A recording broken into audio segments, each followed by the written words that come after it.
kelas PAI B semester 3 Fakultas Tarbiyah UIN Sunan Kalijaga.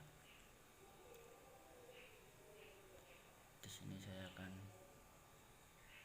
menerangkan tentang pengertian RPP yang telah saya buat. RPP merupakan pegangan seorang guru untuk membantu dalam proses belajar mengajar. Rencana pelaksanaan pembelajaran atau RPP merupakan rencana pembelajaran tatap muka untuk satu pertemuan atau lebih. RPP dikembangkan oleh silabus untuk mengarahkan pembelajaran peserta didik dalam upaya mencapai kompetensi dasar. RPP menggambarkan prosedur dan pengorganisasian pembelajaran di dalam sebuah kompetensi dasar yang ditetapkan di kompetensi inti dan dijabarkan dalam silabus. Guru diwajibkan menyusun rencana pelaksanaan pembelajaran secara lengkap dan sistematis. Dengan demikian, pembelajaran dapat berlangsung secara interaktif, inspiratif, menyenangkan, menantang, efisien, dan memotivasi peserta didik untuk berpartisipasi secara aktif dan memberikan ruang yang cukup. Rencana rancangan pembelajaran terdiri atas yang pertama, identitas sekolah yaitu nama satuan pendidikan. Yang kedua, identitas nama pelajaran, tema atau subtema. Yang ketiga, kelas dan semester. Yang keempat, materi esensial atau pokok. Yang kelima, alokasi waktu. Dan yang keenam, tujuan pembelajaran.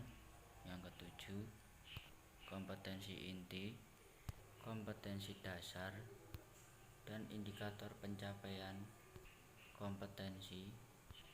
Kemudian materi, metode, media pembelajaran,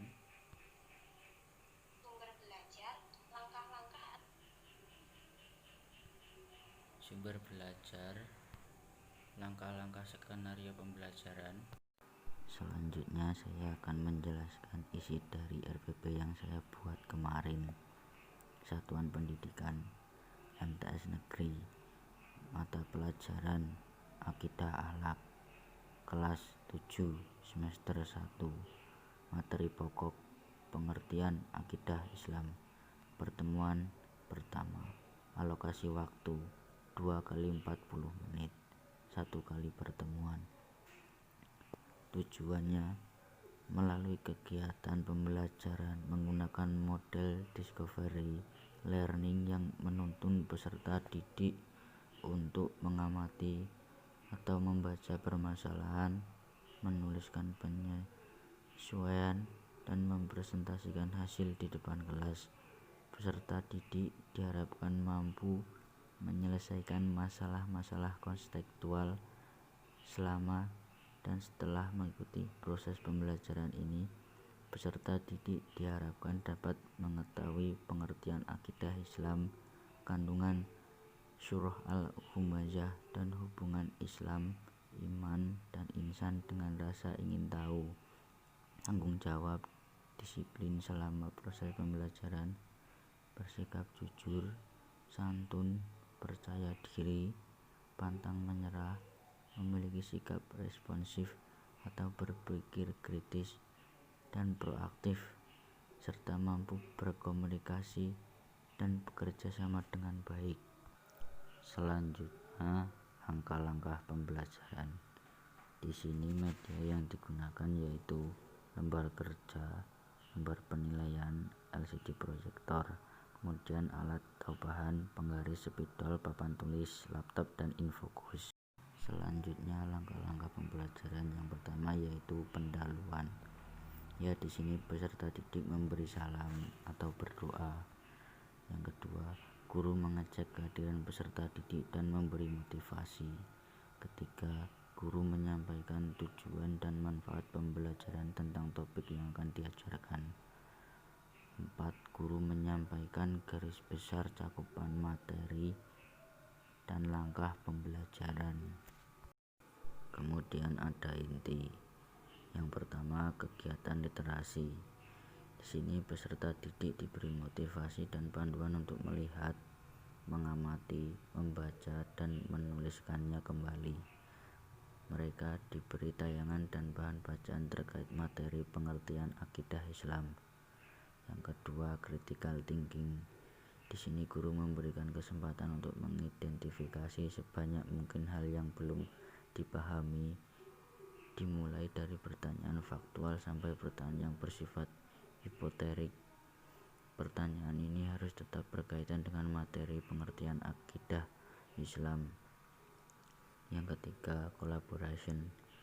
Di sini peserta didik dibentuk dalam beberapa kelompok untuk mendiskusikan, mengumpulkan informasi, mempresentasikan ulang, dan saling bertukar informasi mengenai pengertian akidah Islam.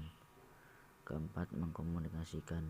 Peserta didik mempresentasikan hasil kerja kelompok atau individu secara klasikal, mengemukakan pendapat, dilakukan, kemudian ditanggapi kembali oleh kelompok atau individu yang mempresentasikan. Yang kelima, creativity. Di sini guru dan peserta didik membuat kesimpulan tentang hal-hal yang telah dipelajari terkait pengertian akidah Islam. Peserta didik kemudian diberi kesempatan untuk menanyakan sebuah hal-hal yang belum dipahami. Alokasi waktunya 60 menit. Yang terakhir, penutup. Di sini guru bersama peserta didik merefleksikan pengalaman belajar.